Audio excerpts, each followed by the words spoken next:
Let our souls nestle in the greatest Creator's embrace. Xiefeng. February 13, 2022. Translation edited by Chinyu. Recently, I watched a video about a newborn baby whose mother passed away shortly after his birth. The mother's heart was transplanted into a man.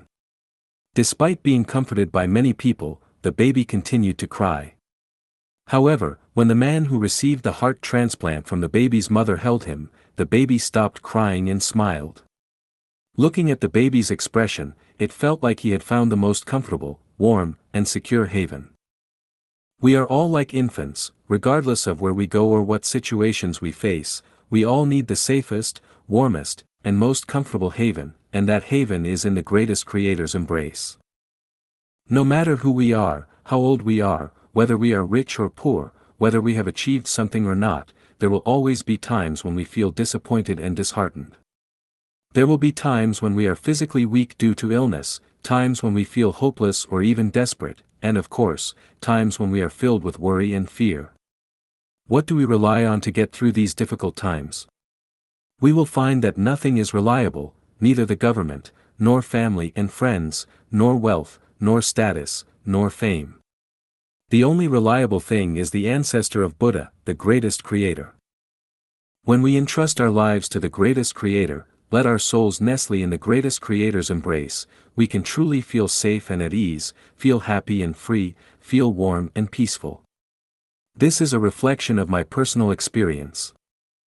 Everyone will experience feelings of helplessness, desolation, illness, and fear of death.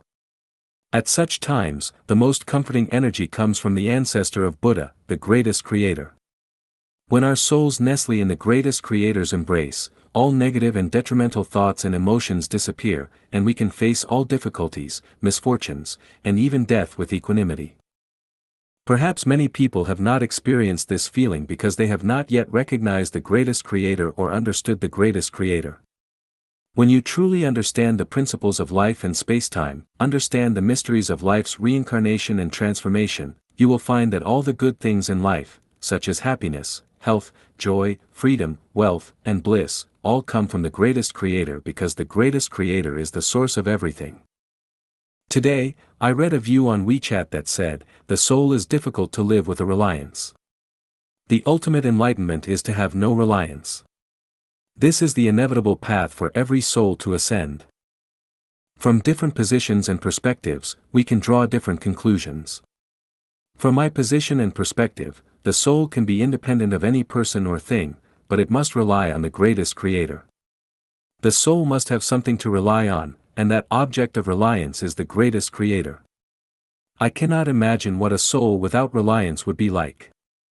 If there were no universe, no heaven, which is the non-material world, and nothing existed, the soul could be without reliance. But would such a soul be like a water source without a source, a tree without roots? Could this soul continue to exist? How could it exist? Of course, there are mountains beyond mountains, and there are heavens beyond the sky. Perhaps there are souls without reliance that can truly exist, but for a soul like mine, I dare not cross the line. I can do whatever I want, but I dare not overstep the rules. Therefore, my soul will always nestle in the greatest Creator's embrace, which is where I came from and where I am going.